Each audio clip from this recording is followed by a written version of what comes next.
앞으로 계속 이걸 보관하면서 사용을 하셔야 되니까 보관을 하실 때 된장 같은 경우에는 더 이상 증발해서 얘가 딱딱해지지 않도록 그늘에다가 두고 관리를 하시면 되겠고요.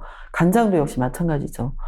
된장은 딱딱해지지만 간장은 자꾸 증발을 하니까 이때부터 온기 뚜껑을 반드시 덮어서 증발을 막아주고 서늘한 곳에, 그러니까 그늘에 이렇게 두신다면 오래 두고 드실 수가 있을 것 같아요.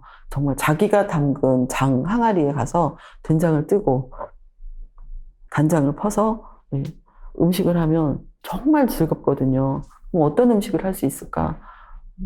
궁금하시죠? 과거에 우리 어머니나 할머니, 그 윗대 어른들은 이 장들만으로 별다른 소스 없이 장들만으로 365일 음식을 해서 드셨잖아요.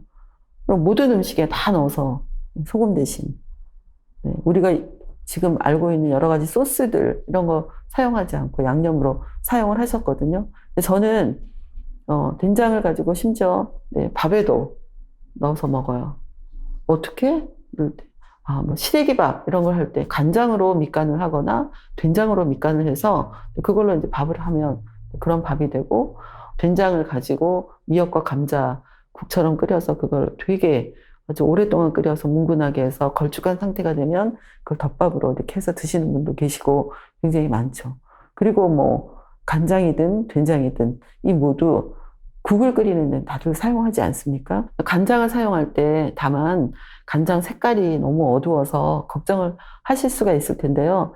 간장 색은 사실 정해진 어떤 양이 없기 때문에 색을 내는 데 있어서 내가 원하는 색까지만 간장을 넣고 남은 거는 장소금을 살짝 사용한다든가 아니면 그냥 일반 소금을 사용해서 나머지 간을, 모자라는 간을 하시면 돼요.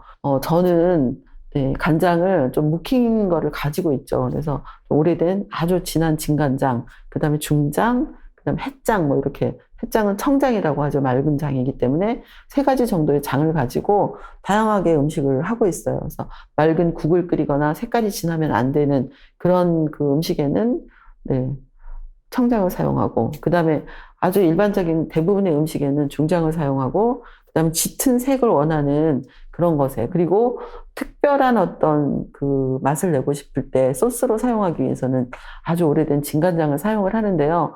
뭐 예를 들어서 진간장에 들기름을 살짝 넣어서 빵을 찍어서 먹어도 너무 훌륭하고, 그 다음에 뭐 삼겹살을 구워서 먹을 때도 찍어서 먹어도 되게 좋고, 수육을 했을 때도 닭백숙을 해서 먹을 때도 한번 해서 드셔보세요.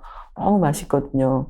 또 나물 반찬에 들기름과 간장, 환상의 궁합이에요. 그것만 넣고 파마늘 없이 또 무쳐서 드셔보세요. 얼마나 맛있는지. 원재료의 맛을 한 차원 올리는데 간장과 들기름만한 것이 없습니다.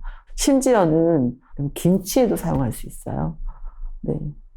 간장을 가지고 젓갈 대신 이용해서 김치를 담궈도 너무나 맛있기 때문에 다양한 음식에 이렇게 활용을 하시면 식탁이 풍성해질 거고, 이 장들은 일 잘하는, 정말 일 잘하는 참모와 같기 때문에 우리나라의 그 다양한 식재료들의 원래의 맛, 이거를 잘 살려주는 정말 훌륭한 양념입니다. 간장, 된장을 이용해서 맛있는 밥상을, 풍성한 밥상을 차리실 수 있을 것이라고 믿습니다. 이제 본격적으로 한번 우리가 담근 장을 가지고 음식을 해보도록 하겠습니다. 간장으로 하는 닭찜, 된장으로 끓이는 맑은 된장국인 냉이 된장국, 그리고 같은 된장으로 농도가 진하게 해서 쌈장이나 비빔장, 뭐 그 외에 여러 용도로 사용할 수 있는 바지락 강된장을 끓여보도록 하겠습니다.